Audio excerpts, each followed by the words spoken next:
Hello and welcome to Simply Tax, a podcast designed to strengthen your tax mind. This is your host, Damien Martin, and I'll be bringing you new episodes every other week to simplify the complex world of tax. Now, before launching into the podcast, I thought it was important to pose the somewhat awkward question that I think you're probably wondering just about now, and that's, who really wants to listen to a podcast about boring old, dry, complicated taxes? Well, okay, I'm not sure if you really want to listen to a podcast about taxes, but I think you should. The question of taxation touches every home in America. Cutting through the static of the tax world, it's Simply Tax. Welcome. It's September 21, 2022, and 5 years ago today, tax podcast history was made with those words. Since its humble external beginnings, host Damien Martin has had the honor of boiling down complex issues to help you strengthen your tax mind, while also attempting to be creative and have a little fun along the way. Let's take a walk down memory lane with introductions to a few favorite episodes.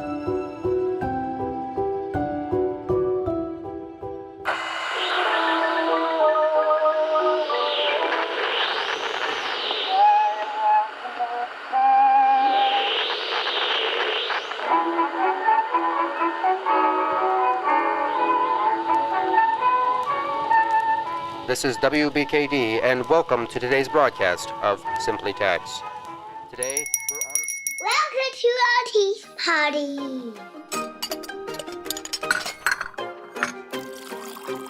Oh, thanks, guys. So Dad.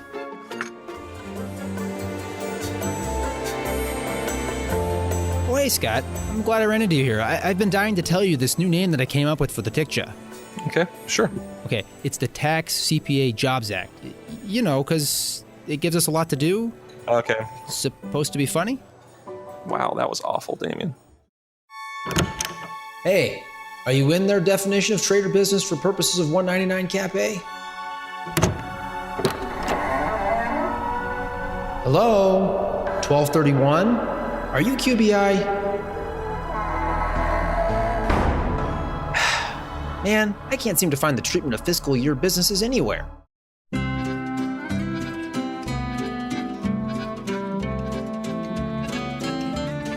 Hello and welcome to the Simply Tax Chef. Today on the show, we'll be adding a touch of salt to our TICJA conversations with our guest, BKD's Mary Reiser. Bon appetit. All right, gather around the fire, everyone. Time to tell the story. 'Twas the night before TICJA. 'Twas the night before TICJA, when all through the House, a tax reform framework was stirring, with the momentum moving quicker than a mouse. A budget resolution had just passed in Congress with care, in hopes that tax reform soon would be there.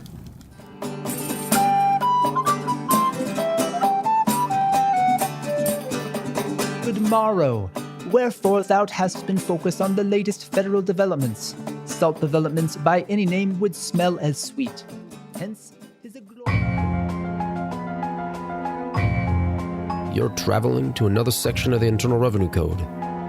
Section of the Internal Revenue Code created not only to spur economic development and job creation, but of which we previously discussed in episode 41 and recently received proposed guidance. You're on a journey into a wondrous land of the opportunity for investors to potentially defer and reduce the recognition of gain. That's guest Derek Smith up ahead. Your next stop, the Opportunity Zone.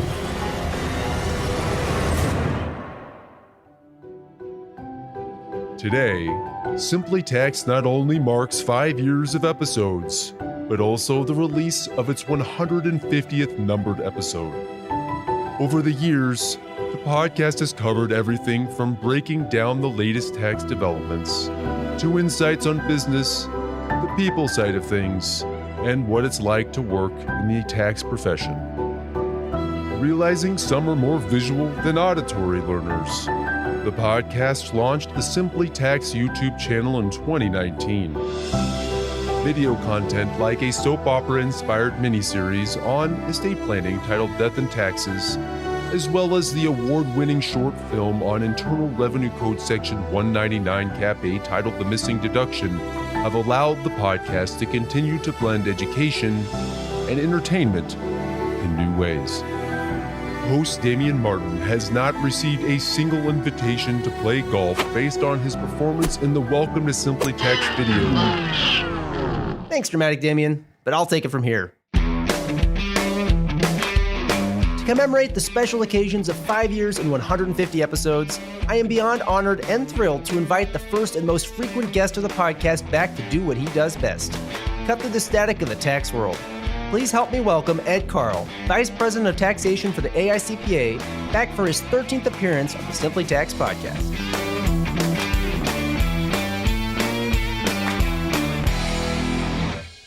Well, I don't know, Ed. We could almost go anywhere here because I want to just sort of touch base and check in. We've had some legislation that happened. It wasn't what we thought it was maybe going to be. There's a lot happening on the penalty front, on the IRS funding front, statement of standards front. I mean, you got a lot of irons on the fire there. Let's start walking through this. All right. So the first thing, it wouldn't be a conversation between the two of us unless I brought up roller coaster or some kind of amusement park. But frankly, with the Build Back Better, the BBB, or reconciliation, however you want to refer to it, it really has been quite a roller coaster for the last year. It's on, it's off, it's on, but what was in it changed, it's off again. Objections to the pay-fors. You can't have corporate or high net worth individual tax increases. Maybe you can, maybe we'll put the AMT in there instead. No, the AMT is out, something we objected to quite strenuously. And then it all seemed to fall apart at the end of 2021. And frankly, there were conversations going on in 2022, but they were very quiet, and it seemed to come back, and then it seemed to be back, and then it was dead. And then we thought it was completely dead. And all of a sudden it came back. I think there was some maybe political brinkmanship because there was some interest in passing some other legislation, and that happened, the China competitiveness bill. And then all of a sudden this bill came and it passed pretty quickly. And the major things in there, the minimum tax, as I said, which we objected to, we do have a task force that has been looking at the needed guidance for that. We want to really play an important role in that guidance. We generally wait for proposed regs to come out before we get involved. In this case, we've had a task force around probably for a month already, looking at giving feedback to Treasury on what should be in the guidance, and then we'll continue to play a role to influence how that guidance goes. This is an important area for the profession. What's the objection there or the concern there, and why that approach to be a little more proactive versus waiting to see where they come out on guidance? Having the potential of tax influences on the financial accounting process, that's the concern. Because you're taking a small number of large corporations that may have financial statement income. We're talking about, in the $1 billion range, and it's an average for $3 billion or more for 3 consecutive years. So we are talking about very large, a small number of large companies, but you're basing this on financial statement income, and we don't want to have the tax and financial statement rules influencing each other in any way. That's the concern. There's an excise tax on stock repurchase. Again, that's for large companies. Other areas, Affordable Care Act subsidies, which were reinstated through 2025. The one I would say for most CPAs that they should pay attention to are the energy and climate tax credits and incentives. I think there's an opportunity there to look at those incentives and advise their small business clients. possible individuals as well, but mostly smaller business clients on those incentives. And I think that's an opportunity that CPAs shouldn't miss, because they're hearing, well, a lot of those provisions impact larger entities that don't need to pay attention. They should pay attention to the green incentives that are in that bill. We have a couple of webcasts that go into a little bit more detail on what's in the bill. Whatever resource you use, I think CPAs should pay attention to those incentives. And the last thing I would mention about the Inflation Reduction Act is about this additional IRS funding, the $80 billion over 10 years. There's been a lot of inaccurate information out there. And frankly, when you hear about 87,000 new agents with AR-15s, that's really very damaging and divisive information that people have been putting out that is just inaccurate and not factual. IRS today has about 2,000 out of their 80,000 employees. They have about 2,000 who are in the criminal investigation division who are appropriately armed. IRS is going to lose roughly 50,000 employees over the next 6 or 7 years to retirement. They need to be replaced. They will not be armed. They will not be armed.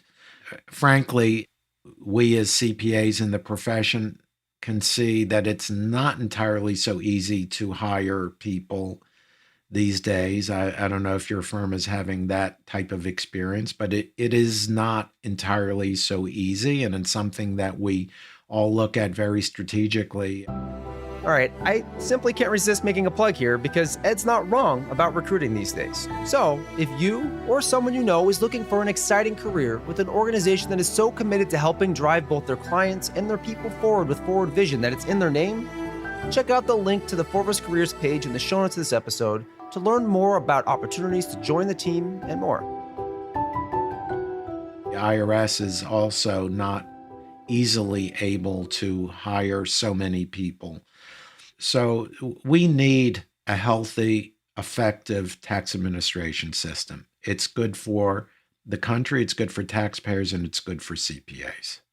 We did put out a statement, Barry Melanson put out a statement several weeks ago, reiterating our position on that. In our conversations, we've talked to him about the need for that and that stability in the system and the enforcement and even just the improvements in the process outside of the enforcement component. I know some of that's carved out for modernization, I guess maybe is the word we'll use. What are your thoughts on that, and what's the prospect of that and how that might shape up? The bill broke down how IRS should use the money. But from our perspective, in reading the statute, it doesn't mandate that they use the money in those areas. So we did send in a letter just before the bill passed. Actually, we said this earlier, maybe at the end of last year as well, because this language and the money for IRS came up the end of last year. We think it's good. We support giving IRS appropriate amounts of money for them to do their job. But we felt, given the backlog and the problems with IRS services today, that the money that was allocated to service out of that $80 billion, which was like $3.5 billion, was maybe out of balance. And $45 billion to compliance, $3.5 billion to service. Compliance is important, but it's not going to work unless the service component is fixed. And we think there was an imbalance of money allocated. But we will probably speak up. Our first look at this doesn't appear as if the statute requires the money to be allocated that way. I guess with that in mind, maybe we can talk a little bit about the backlog situation. Obviously, there's a lot of thought and care that goes into the letters that the AICPA sends out, that your group is involved in those conversations, which obviously take time. So I guess I'll just layer that in there too, because I feel like I know there's a lot of balls in motion, I guess I'll speak, but maybe you can speak to that a little bit more. But in terms of how the backlog is maybe progressing and maybe how some of those recommendations kind of fit into that. This is really a complex situation. The IRS has a web page where they've been putting information up. They've put some statements out also that they are working their way through the backlog. What we've been focused on is trying to get to appropriate inventory levels by the first of the year. We've already gone through three busy seasons influenced by the pandemic. 2020, 2021, and this year. We don't want to go into 2023 in a backlog situation. Busy season is hard enough. It's hard enough in a quote unquote normal year. So we started focusing on that in January, and the commissioner was brought to two Congressional Oversight Subcommittee hearings, one in the House, one in the Senate, in February and March. And at both hearings, he indicated that IRS would be at healthy or normal inventory levels by the first of the year, which is something that we would like to see. There's really a lack of transparency about what that means. We don't even know what normal or healthy means. In some sense, we believe it's pre-pandemic inventory levels. IRS always has an inventory of work. They will never finish everything they have in-house at the end of a day. There's always going to be returns to process, always mail to open, always adjustments to make to the master file. And that's going to be, but the pandemic level of inventory has just been horrendous. And they've had to shift call assisters to these surge teams to work through the backlog. So the phone service, which has not been great for the last several years, has become horrendous too. The practitioner priority service line, which is important to CPAs, has been facing the same problems. It's hard to get through. We actually submitted a letter a couple of weeks ago about giving feedback, detailed feedback, more than just we can't get through, but very detailed feedback about PPS.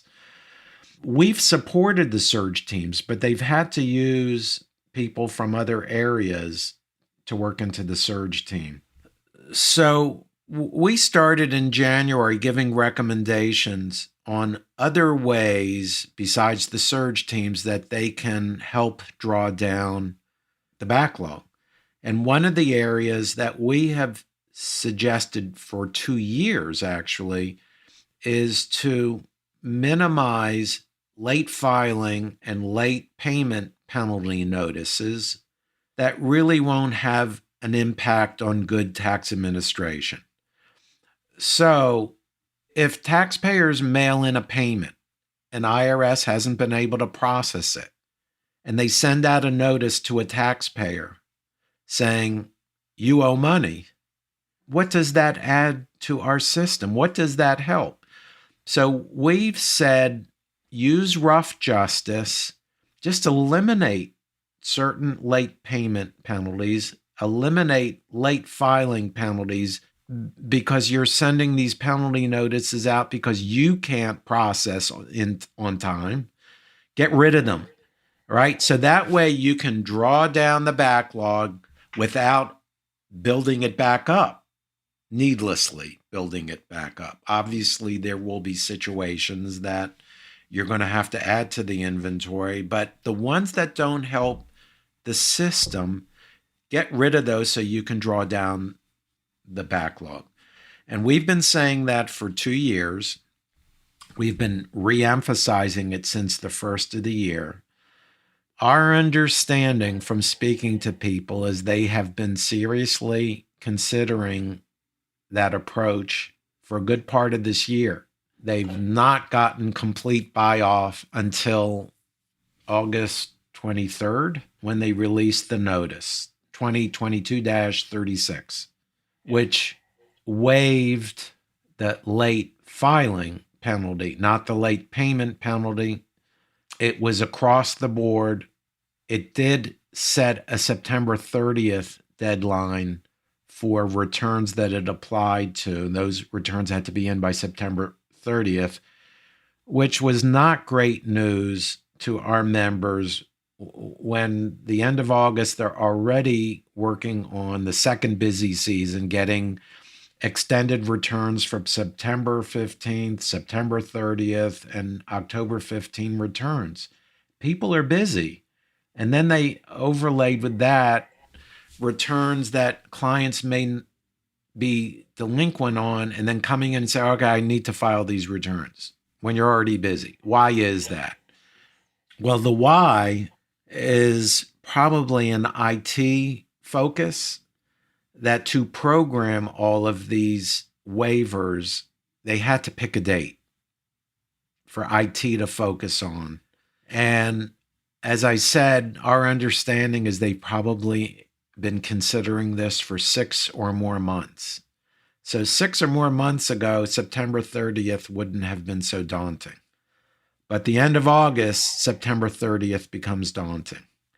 So we've already written a letter and started conversations about asking for more time. So I guess my question then would be is, obviously it took some time through their process of considering it to the point at which you got to the notice.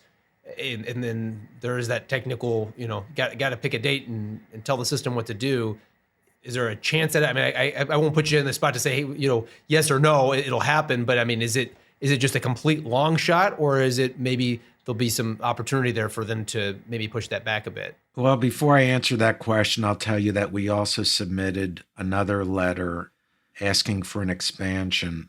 The expansion is, the first question is, will this get them to a healthy level by the first of the year? The notice. I don't think they would have issued this notice. I think that was one of the delays. I'm sort of putting words in people's mouth because I don't know this for sure. I was not in the back room. But if we can draw down the inventory to a healthy level on our own, let's just do that. Why would we waive penalties if we can do it? So I think there is a recognition by the notice coming out that they could not do that. Now the second question is, will the notice allow them to get to the healthy level by the first of the year? I think it will certainly help them draw down the backlog. I don't know that it will help them to get to the healthy level. I don't want to find out on December 26th that they can't get to the healthy level. So we're pushing for them to consider broader relief in the hopes of getting to the healthy level. We submitted a second letter, as I said, broadening the relief, asking for waiver of failure to pay, asking for clarifications to the notice, broadening the types of returns that it applies to. Again, this is all in the hopes of getting to healthy inventory levels. AICPA has been always a broad supporter of an appropriate penalty system, including on preparers. It has to be there. But the idea is to ensure compliance. We're in a mode where penalties really are not always helping to promote compliance. That's why we want these waived.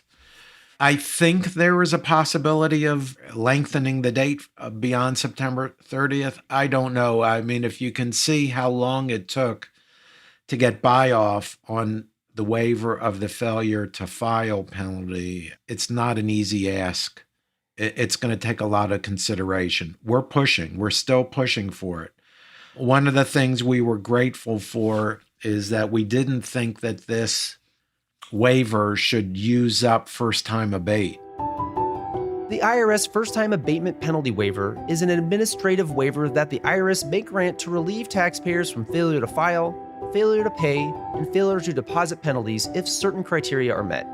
The policy idea behind this procedure is to reward taxpayers for having a clean compliance history. it shouldn't be in that realm because first-time abate can only be used in a limited way. That was one good part of this. So I think there's a lot of good aspects to this notice. We're just hoping it's enough. We don't want to wait till the end of the year and find out it's not, so we're going to continue to push for more.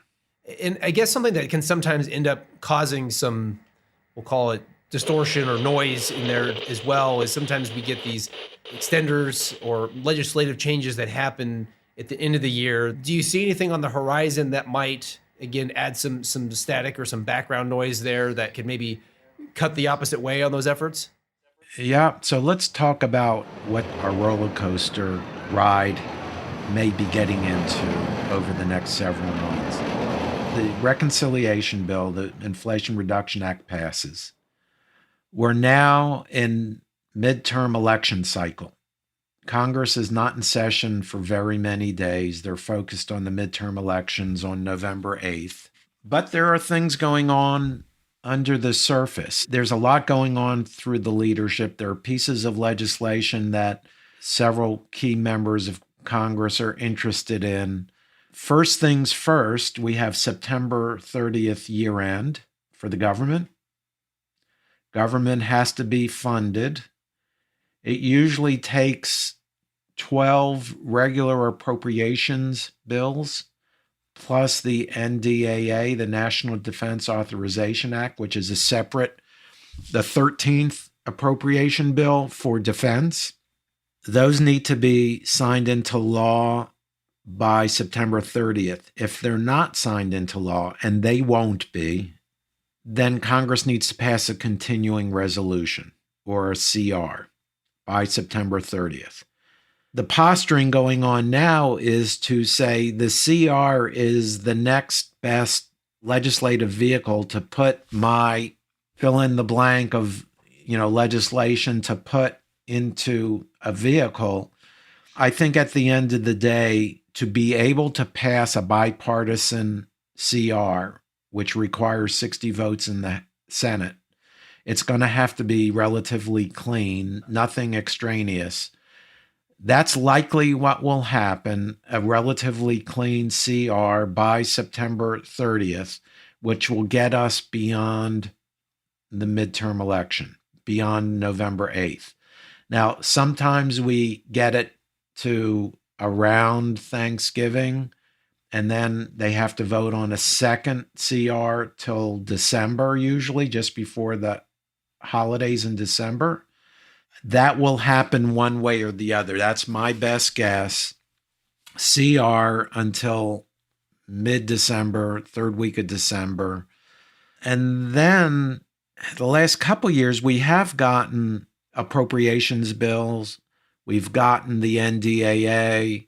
The NDAA this year is including some legislation that could possibly impact CPAs in terms of money laundering. There's some money laundering related legislation in there that would require advisors to report on potential money laundering situations. We're looking at that very closely.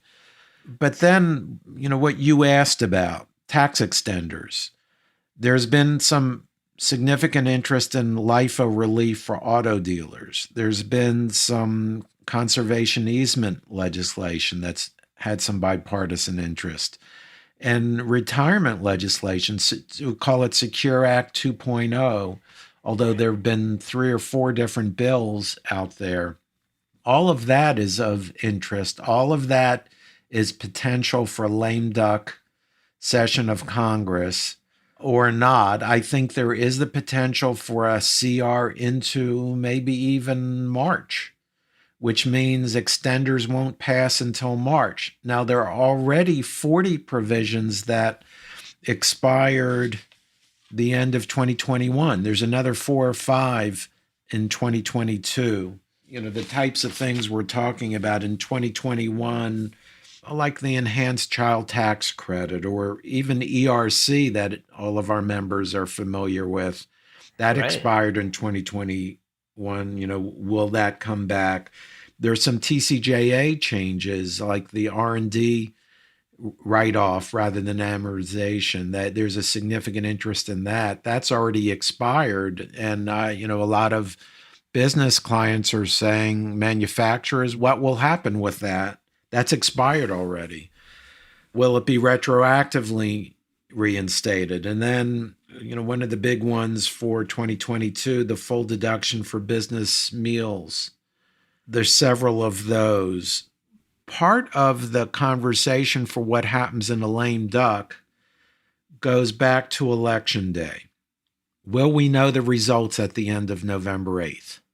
Are we going to wait for write-ins to be counted? Will there need to be runoffs?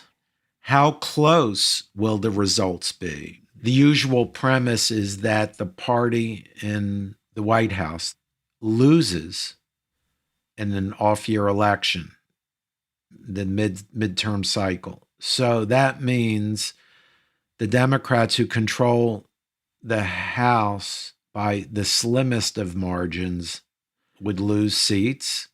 And then the Senate, which is 50-50, you obviously can't get any closer, will lose also. That's the normal.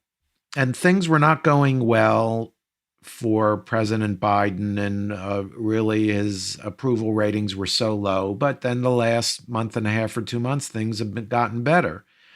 Gas prices started to drop, and there are pieces of legislation that they wanted passed. So things are looking a little bit better. So there's going to be a lot of churning in this election, but predicting the actual results, we don't know. So not only does that have a big influence on the lame duck session and what can or won't pass in a lame duck session, including extenders, it also depends on the margins that a party controls a house or both houses. And then you have to look at the ideological makeup. Who wins any particular seats? And is there a block of ideology that comes out in the elections? So there's a lot up in the air right now. So you asked me several days ago while I was yapping, would IRS be influenced by having to process changes? Yes, possibly. Will there be legislation? And then always the thing that I have in the back of my mind with appropriations and a CR pending at the end of the year, we don't want a government shutdown. Now, usually getting ready for busy season, those folks in IRS are considered exempt from the shutdown, but the people are processing more of the backlog or not.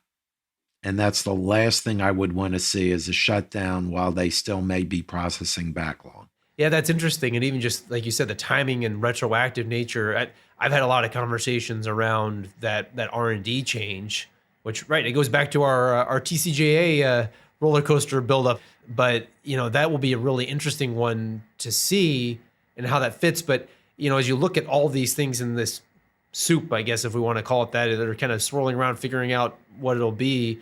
I mean, some of those, like the R&D, would have there's a revenue offset that you would need potentially. What does that look like, I guess, particularly if you're using an appropriations bill? And how would that maybe fit, I guess? Or what if you're looking at the tea leaves, I guess, and trying to figure out what you think your chances are of something maybe changing there or on any of those other topics you mentioned? What should you maybe be looking at or focusing on? Well, I think first, if I had to guess today, I think things are not going to pass until the first quarter of 2023. Okay. I think there's going to be just too much swirling around in the lame duck to get any unanimity to pass. We need a good carnival reference for the swirling around. The Dumbo there you go. Swirling ride where you just go around, or they zoom around in a circle and then they go up and down and they tilt. And right. I think that's what's going to happen. And I think there probably would be another CR in December until possibly March. We've had that before. I don't think government will shut down. I don't think there's an appetite to do that. But I'm not sure there's an appetite to pass extenders. Again, it will depend on who controls the houses, what margins they control, and the ideological makeup. That will all influence what happens in December, and it's hard to tell. It's like looking into a crystal ball or going to the fortune teller or something over here, because I mean, even you talk about maybe some of the shift of, we'll have to see away from the historical trend there of the change in control in Congress, perhaps. Because if I guess that doesn't happen, then maybe with some of the items that kind of are on the shelf, do those start to maybe come back into the conversation? They always are there. So you asked about that before. The things we've seen in the past are always the things we will see in the future. So right, you call them what's been on the shelf.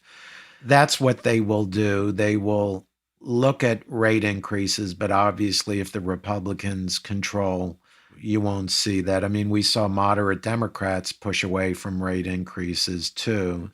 There are other provisions dealing with high net worth individuals. Some of those are really technically difficult to manage. And on the horizon, though, we also have TCJA, mostly individual provisions that expire at the end of 2025.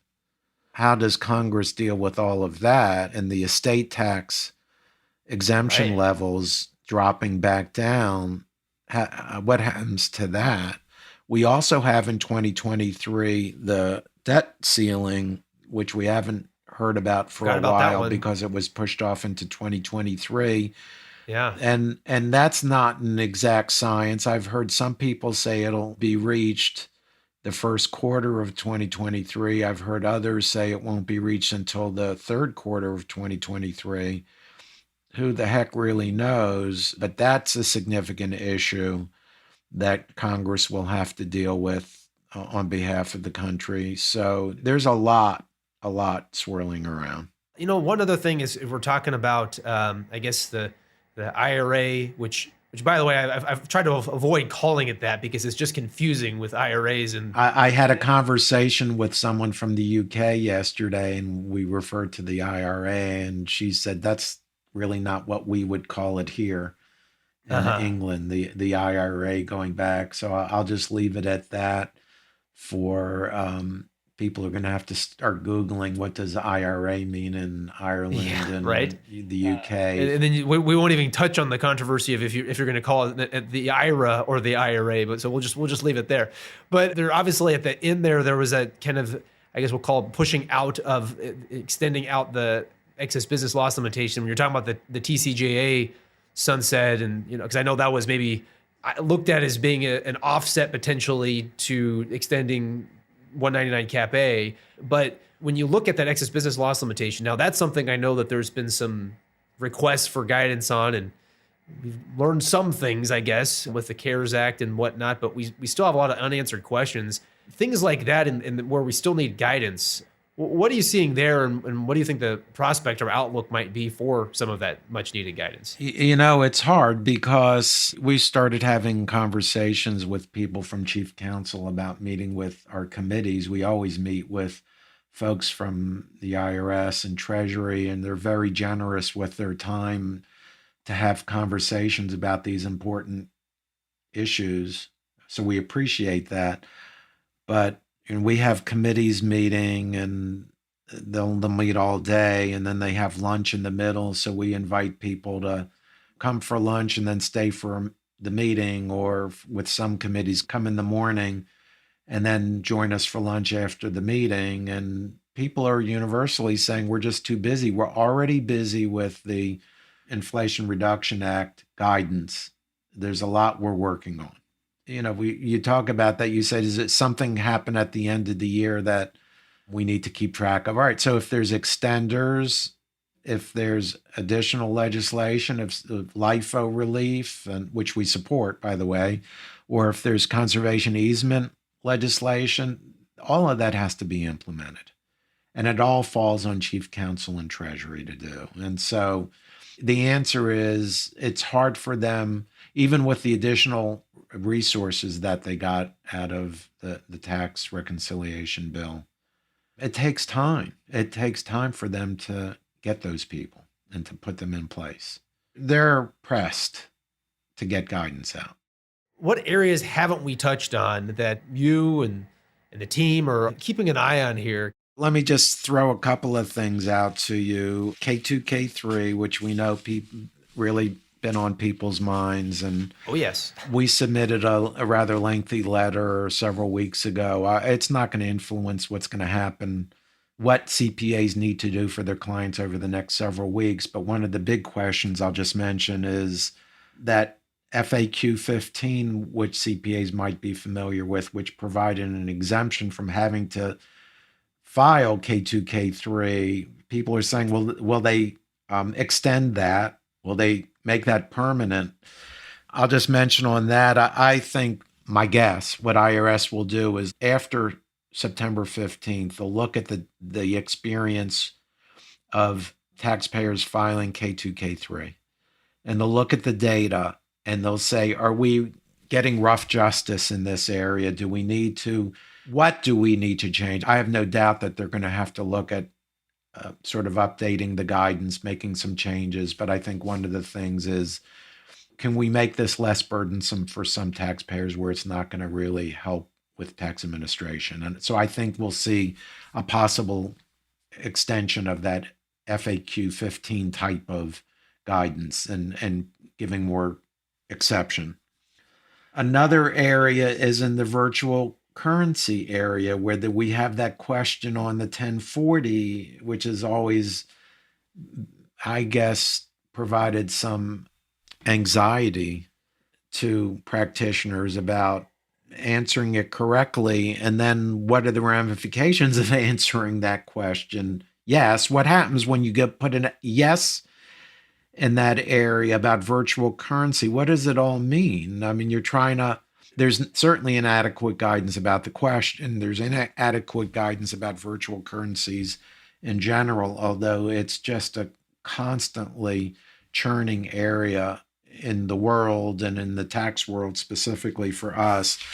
But we did submit a letter about that. One of the things we're trying to get to is, how can we get more no answers to that question? And that was part of the focus. We submitted an 11-page letter, but part of I'll give you an example. If you receive virtual currency as a gift, why would you want to answer yes? I mean, there's really no taxable event, right? That's a great point. You want to answer yes, but it's not clear. What if you donate virtual currency to a charitable organization? Why do you want to answer yes to that? I mean, there are other more technical areas, depending on how much your listeners are familiar with virtual currencies. I learned a ton about digital assets in episode 143, where we talked about the latest on crypto, NFTs, DeFi, and more for individuals and businesses. Give it a listen or a re-listen to learn more about this developing area. What if you move virtual currency between wallets you control? What is the taxable event there? These are all great questions, Ed. And just holding virtual currency, unless there's a taxable hard fork or some kind of an airdrop during the year, right? So again, these are more technical issues, but we all talk about realizing and recognizing taxable transactions and events. And, what do those mean in a virtual currency realm? And if it's not going to assist tax administration, certainly we're not advising that there be avoiding taxable events or clients have to report taxable transactions. That's not what we're advising. But in the virtual currency world, it's really not clear. So the ones that we think are safe that aren't, we're trying to get them to clarify, answer no on that question. Student loan forgiveness, there's going to, without getting into the politics of it, when we have not, if there is a debt forgiveness, always the question is it taxable? Well, for federal purposes, it's not taxable, but what happens at any particular state level? And that is the big question. And the last one I'll mention, because we've gotten a lot of questions about it, is these aggressive ERC firms. a lot of members, I've heard the advertisements about aggressive ERC companies getting contingent fees, which in my opinion is probably inappropriate. And I think from our own AICPA ethics, a member of ours would not be able to use a contingent fee arrangement. We've had conversations with IRS. We've had a lot of internal conversations about them. I will make two statements about that. Number one is that the American Rescue Plan instituted a longer statute of limitations. And the purpose was to allow the IRS to look into claims. Now, much like the PPP program, which really relied on speed to get loans out to businesses to help them at the beginning of the pandemic, Treasury made the overt decision that they would look, they wanted to go smoothly. They wanted to go to the people who really need the money and deserve it. They had concerns about fraud, but they said, we're just going to have to live with that, and we'll look at fraud and misrepresentation of facts at the end of the process. Same thing with ERC, except that IRS did not process ERC like the PPP loans were processed. There, obviously, we all are familiar with the delays of processing and the delays of the money. Now, notwithstanding, the idea was to look at fraud after the fact. The American Rescue Plan gave 2 more years for IRS to look into that. That's number one, and that will happen. The other thing is, I would not be shocked to see in the next several weeks bigger news coming out of IRS about these companies. I can't guarantee it, but my sense is there may be some bigger news coming out. Big news as in terms of what they're seeing there, or the concerns maybe about the aggressive positions? No, about trying to do something about it. Ah, okay. So no one is blind to this. We've had conversations with Congress. We've had conversations with IRS, and everyone is aware of this, and everyone is concerned. And I think it's possible. I cannot guarantee this, but I would not be shocked if some news about aggressive firms and what IRS may try to do will come out in the next several weeks. Now, I've been wrong before every couple of years.